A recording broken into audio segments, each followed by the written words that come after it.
Bonjour, je suis Abdelrahman Haddad, professeur à la faculté de droit de Meknès. Je suis ravi de vous retrouver à travers ce cours télévisé et qui porte sur un des éléments du droit fiscal. Donc c'est bien de rappeler que c'est un cours qui est adressé aux étudiants du S4, c'est-à-dire pratiquement la deuxième année, et qui est adressé à des étudiants de droit. Donc, ce n'est pas un cours de comptabilité générale, ce n'est pas un cours de fiscalité, mais c'est un cours de législation fiscale. Et vu ces différents éléments, on va essayer de cibler les éléments qu'on considère comme étant les plus pertinents du droit fiscal et notamment de l'élément que nous allons pouvoir présenter aujourd'hui. Ben justement, pour cette séance, nous allons nous arrêter sur une pièce maîtresse de droit fiscal marocain. Nous allons nous arrêter sur la taxe sur la valeur ajoutée. Pièce maîtresse parce qu'elle est considérée comme étant la ressource fiscale la plus importante, la plus juteuse du système fiscal national. Chaque année, le produit de la TVA dépasse les 36% de l'ensemble des recettes fiscales de l'État. C'est une taxe, en réalité c'est un impôt, qui a été créé dans le cadre d'une réforme fiscale des années 80, 1984, et puis c'est une loi qui a été adoptée, la loi 3085, qui a été adoptée et qui a créé au Maroc la taxe sur la valeur ajoutée, qui est venue pour remplacer une ancienne taxe qui s'appelait la taxe sur les produits et services. Donc c'est un impôt qui est très juteux, qui rapporte énormément au trésor de l'État et qui se caractérise par sa généralité. Ah ben justement, nous allons commencer par quelques caractéristiques de la TVA. Alors, première caractéristique, c'est un impôt de consommation. C'est un impôt de consommation. À chaque fois que vous consommez un produit, un service sur le territoire national, vous êtes taxé. Quelle que soit l'origine du produit ou du service, national ou l'origine étrangère. Deuxièmement, la TVA est un impôt indirect. C'est-à-dire ce n'est pas le contribuable lui-même, le consommateur, qui se déplace à l'administration fiscale pour payer la taxe sur la valeur ajoutée.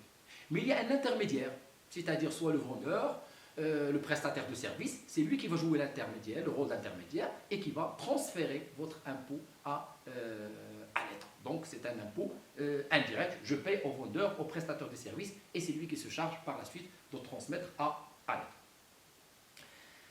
C'est un impôt qui se caractérise par sa généralité. C'est un impôt qui touche toutes, on souligne ce mot, qui touche toutes les opérations de nature industrielle, commerciale, artisanale, de profession libérale, accomplies au Maroc, et ainsi les opérations d'importation. Remarquez ce caractère général, global, qui caractérise la taxe sur la valeur ajoutée, et c'est ce qui fait d'elle un impôt très, très important et très juteux pour la caisse de l'État.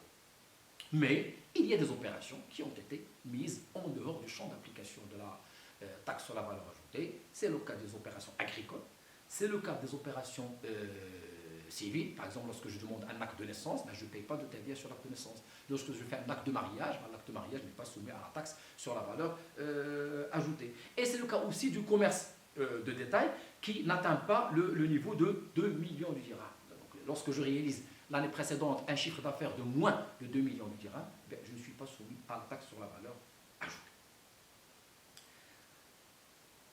Ce qu'on doit comprendre dans la TVA et ce qui facilite son calcul, c'est le principe des déductions.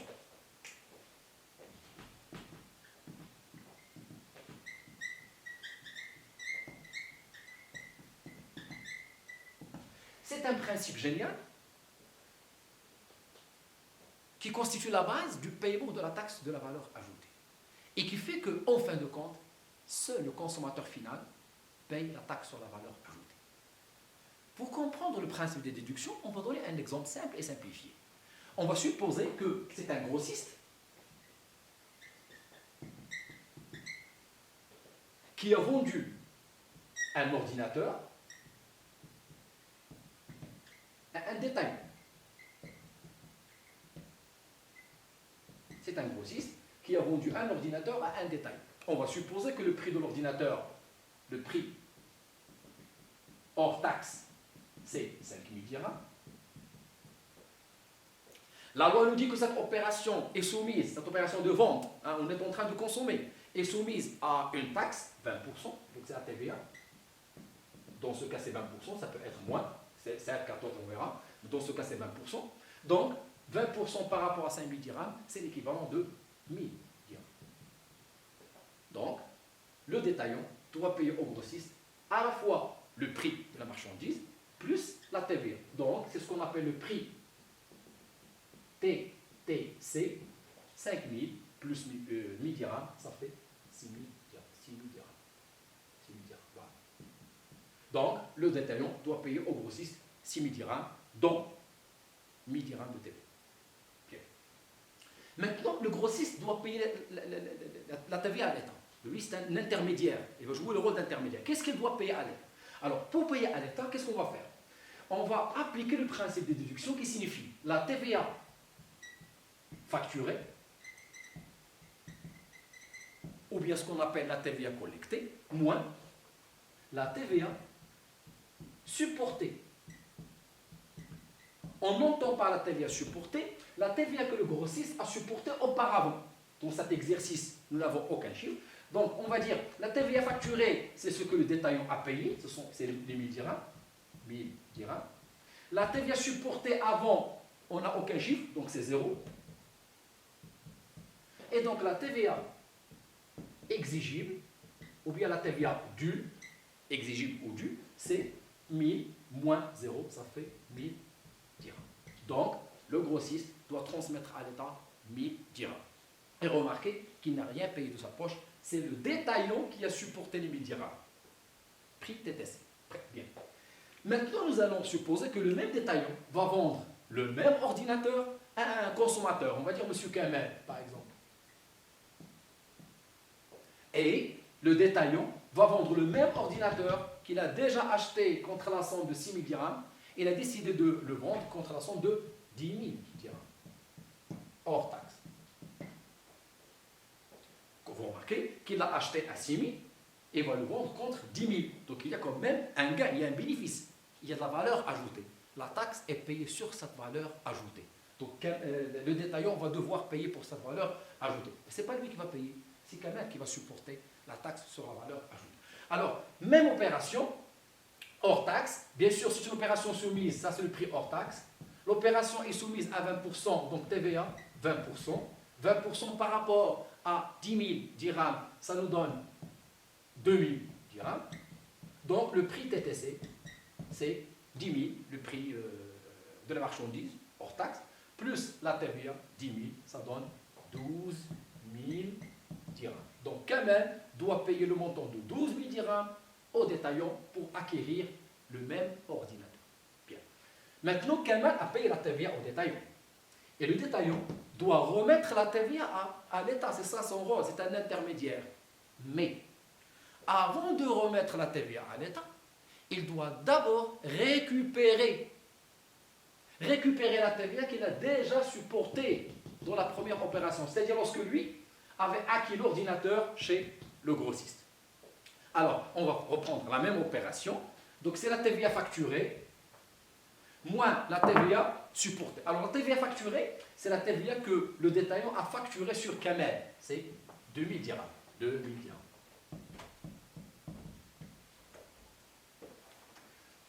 Moins la TVA supportée, c'est-à-dire la TVA supportée par le détaillant lorsqu'il a acheté l'ordinateur chez le grossiste. C'est 1000 dirhams. 2000 moins 1000, la TVA exige chez 1000 dirhams. Donc, le détaillant a récupéré la TVA qu'elle a supportée et le reste, le reliquat, il l'a remis à l'État.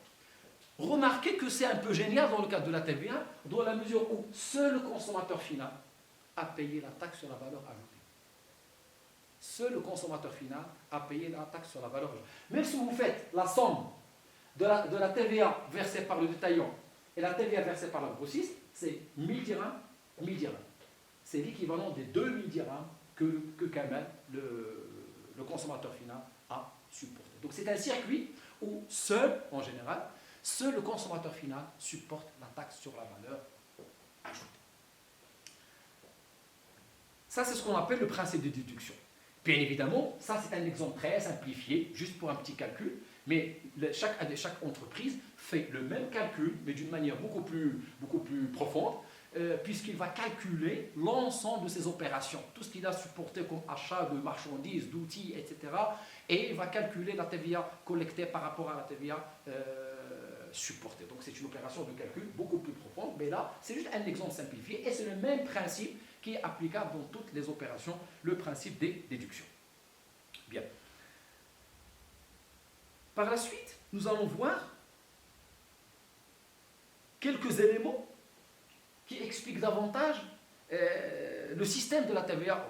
Alors on va commencer par la territorialité, ce qu'on appelle le champ d'application, le territoire d'application, où s'applique la TVA. On a dit tout à l'heure que la TVA s'applique sur les biens et services qui sont consommés sur le territoire national ou bien qui sont importés. Qu'est-ce que ça veut dire territoire national? La question peut paraître banale, mais là on parle du territoire fiscal national. Qu'est-ce que ça veut dire le territoire fiscal national? Dans lequel s'applique la taxe sur la valeur ajoutée. Alors le territoire fiscal, c'est le territoire national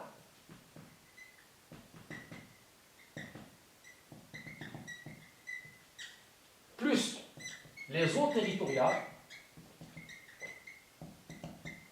Donc toutes les opérations effectuées dans les zones territoriales du Maroc sont soumises à la taxe sur la valeur ajoutée, moins les zones franches.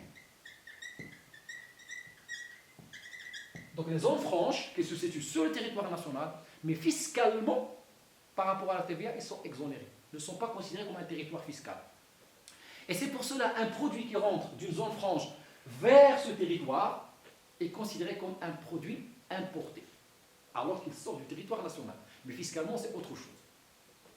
Ça, c'est ce qu'on appelle le territoire fiscal. Donc toutes les opérations de nature industrielle, commerciale, artisanale, les professions libérales, architectes, pharmacie, etc., notaires, etc., à l'exception des médecins et des médecins dentistes.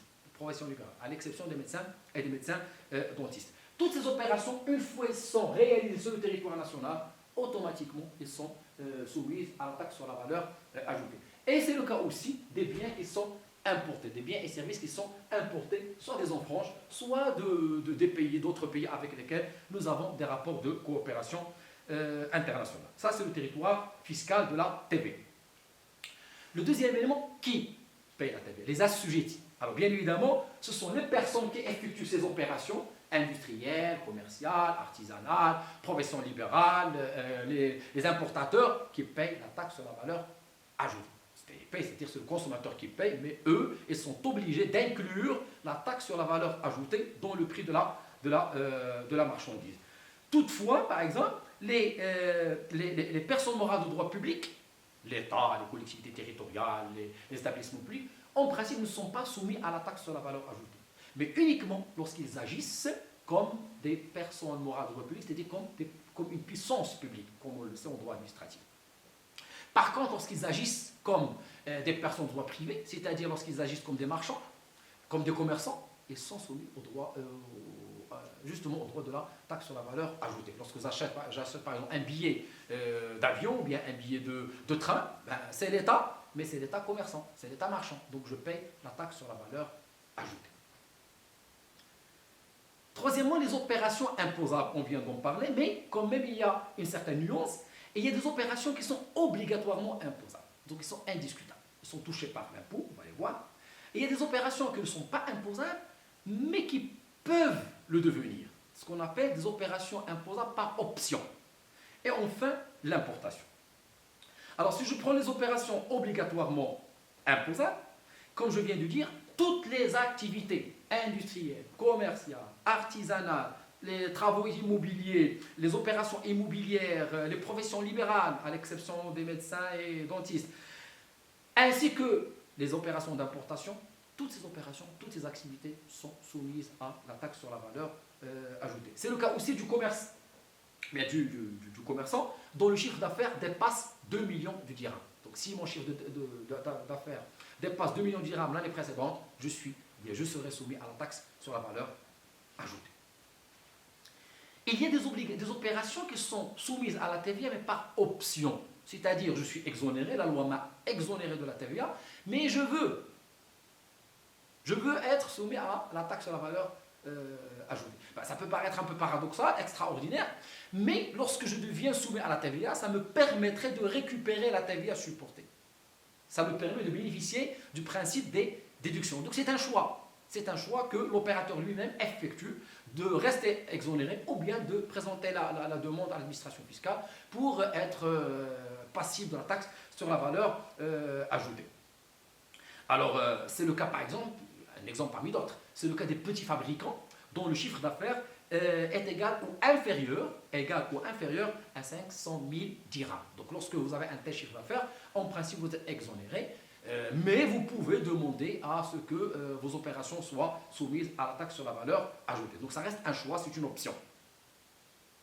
Enfin, l'importation, et là, on va découvrir un principe fondamental de la taxe sur la valeur ajoutée. C'est le principe de la neutralité de la TVA. La TVA est neutre. Qu'est-ce que ça veut dire neutre? La TVA traite le produit étranger comme un produit national. C'est-à-dire, si le produit national est taxé, le produit étranger est également taxé. Si le produit national est exonéré, le produit étranger similaire est également exonéré. Si le produit national est soumis à un taux de 20%, le produit étranger importé similaire sera également soumis à un taux de 20%. La TVA est neutre. On va découvrir aussi que la TVA est imposée à l'importation et non pas à l'exportation. Donc, l'entrée de la marchandise est taxée, mais la sortie de la marchandise n'est pas taxée. Et là, pour éviter la double taxation, imaginez qu'un produit, par exemple, est doublement taxé à l'entrée et à la sortie. Automatiquement, le prix va largement augmenter, ce qui va quand même grever le pouvoir d'achat des consommateurs. Deuxièmement, la TVA touche l'importation un peu pour laisser le bénéfice de la TVA à l'État qui importe, parce que déjà cet État va subir la concurrence, un désavantage économique par rapport à ces produits. Donc là, c'est ce qu'on appelle le principe de la neutralité de la taxe sur la valeur ajoutée. Et il y a des exonérations. Il y a pas mal d'exonérations, mais on va retenir deux types d'exonérations.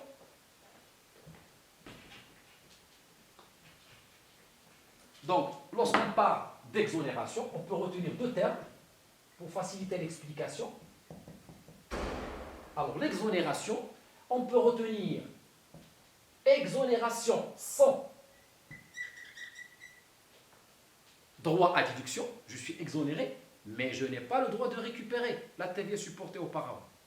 Et exonération, mais avec, sans et avec droit à déduction. Je suis exonéré et en plus, cerise sur le gâteau, j'ai le droit de récupérer la TVA que j'ai déjà supportée. Alors, si on prend par exemple le cas des exonérations, mais sans droit à déduction, je prends par exemple, sans droit à déduction, par exemple le pain.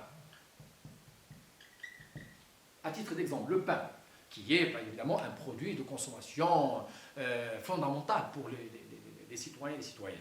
Alors, une boulangerie,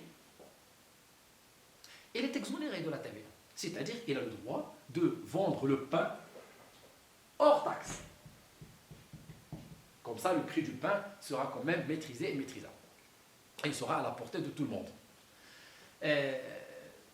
Mais la même boulangerie qui vend du pain hors taxe n'a pas le droit, c'est sans déduction, n'a pas le droit de récupérer la TVA qu'elle a supportée au moment de l'achat de la matière première, au moment de l'achat de l'outillage, des marchandises, pour pouvoir produire ce pain.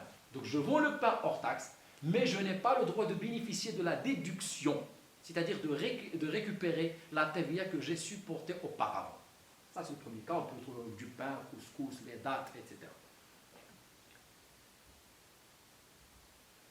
Le deuxième type d'exonération, c'est une exonération. Donc vous payez pas la TVA, et en plus, vous avez le droit de récupérer la taxe sur la valeur ajoutée que vous avez auparavant supportée. C'est le cas de l'export.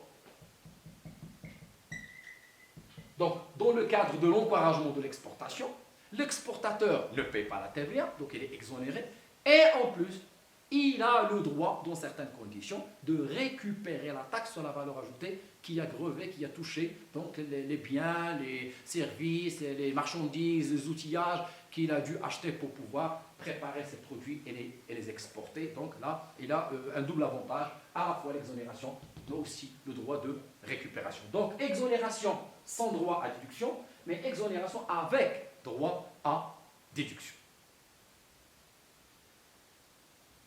Un autre élément, le dernier, c'est ce qu'on appelle la liquidation de la TVA.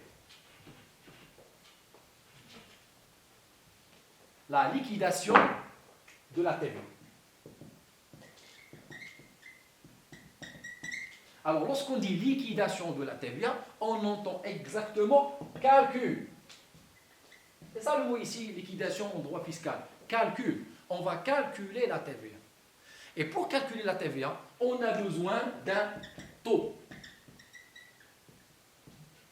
On a besoin d'un chiffre qu'on va devoir utiliser dans le calcul. Et ce taux, ce chiffre, est fourni par la loi relative à la taxe sur la valeur ajoutée. Alors, dans ce cadre, on distingue par rapport à ces taux, il y a deux types de taux. Il y a deux types de taux. Il y a des taux ad valorem,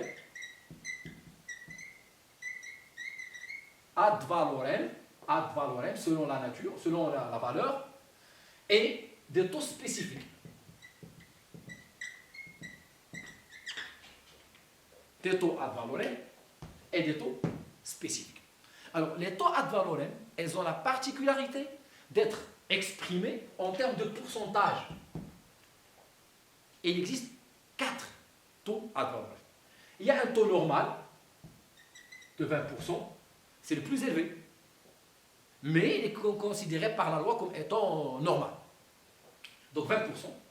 Nous avons des taux qu'on peut qualifier d'intermédiaires, moyens, le taux de 14% et le taux de 10%. Et enfin, nous avons un taux réduit sur certains produits et services de 7%. Donc 4 taux, 20%, 14%, 10% et 7%. Et pour le 14%, nous avons des 14% avec droit à déduction et des 14% sans droit à déduction. Peu importe, l'essentiel, ce sont 4 taux qui sont applicables. Donc je fais le calcul par rapport à ces 4 taux. Et c'est la loi qui définit quels sont les services, quels sont les produits, quelles sont les opérations qui sont soumis à 20%, à 14%, à 7% ou à 10%. Donc c'est une opération de calcul. Enfin, nous avons les taux spécifiques. Alors les taux spécifiques ne sont pas présentés en termes de pourcentage. Non, ce sont des taux qui touchent certains produits spécifiquement signalés par la loi. Il s'agit de 3. Donc nous avons 3 taux spécifiques. 3 taux spécifiques. Alors d'abord le premier taux, ça concerne les vins et boissons alcoolisés.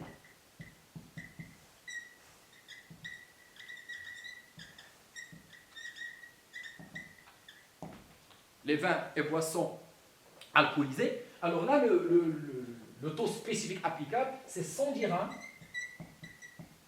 par hectolitre. C'est-à-dire, hectolitre, ça veut dire 100 litres. Sur chaque 100 litres, on paye 100 dirhams. C'est le deuxième taux spécifique, ça concerne l'or et le platine. Or et platine. Alors là, le taux applicable, c'est un taux de 5 dirhams. 5 dirhams pour chaque gramme. Donc, chaque produit qui est en totalité ou bien en partie, pas forcément en totalité, en totalité ou bien en partie, composé de or et platine. Donc, ce produit est soumis à une taxe de 5 dirhams le gramme. Et enfin, nous avons le bronze, l'argent, qui a aussi un taux spécifique qui est de 0,10 dirhams le gramme. Et donc ça, ce sont les taux spécifiques. Ces mêmes taux ad valorem, ces mêmes taux spécifiques sont imposés aux produits importés, à l'importation.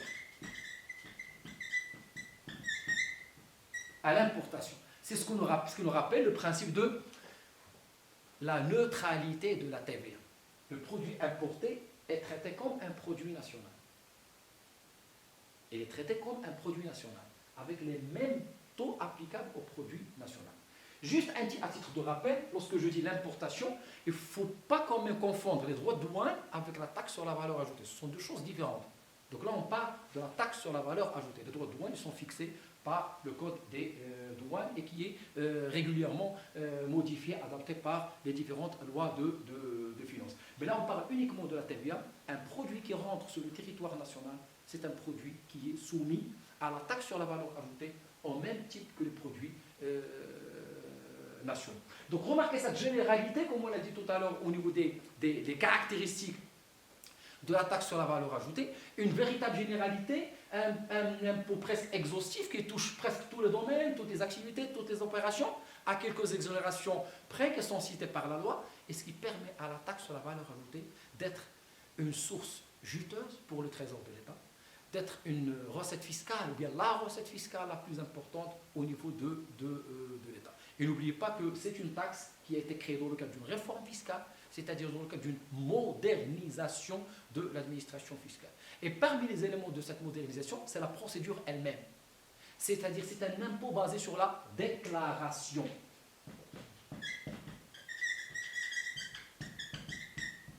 C'est un impôt moderne, c'est un impôt basé sur la déclaration. C'est le contribuable, l'intermédiaire, le vendeur, le prestataire de service, qui se charge lui-même de calculer sa matière imposable, c'est-à-dire son résultat fiscal, et de calculer par la suite l'impôt qu'il doit devoir payer et de déclarer le tout à l'administration fiscale. Cette déclaration se fait soit de façon mensuelle, selon un certain montant, soit d'une manière trimestrielle. Dans tous les cas, c'est un impôt basé sur la déclaration, donc sur la bonne volonté du contribuable lui-même. Et ce système de déclaration qui permet de améliorer le climat social entre le contribuable et l'administration fiscale. Il permet quand même de créer un nouveau contexte, un nouveau rapport plus apaisé, plus compréhensif aussi entre l'administration fiscale et le contribuable. Voici donc quelques éléments sur la taxe sur la valeur ajoutée. Bien évidemment, l'exemple qu'on a donné sur le fournisseur, le détaillant, etc., sur l'ordinateur, c'était un exemple, comme je l'ai qualifié de simple et de simplifié. Son objectif était juste de montrer le principe de déduction qui constitue la base de la taxe sur la valeur ajoutée. Mais bien évidemment, chaque entreprise effectue la même opération, mais pour des millions de dirhams sur les achats, sur les marchandises, sur les outils, sur les opérations, sur les services sur lesquels elle a supporté de la TVA et pour lesquels peut-être qu'elle a collecté aussi de la TVA. Il fait un rapport de soustraction entre la TVA collectée et la TVA supportée. Le reliquat est payé à l'État et ce reliquat est assez important puisque, comme je viens de dire, la TVA est la source des sources, c'est la source fondamentale des recettes fiscales de l'État. Je vous remercie de votre attention et je vous souhaite une bonne continuation. Merci.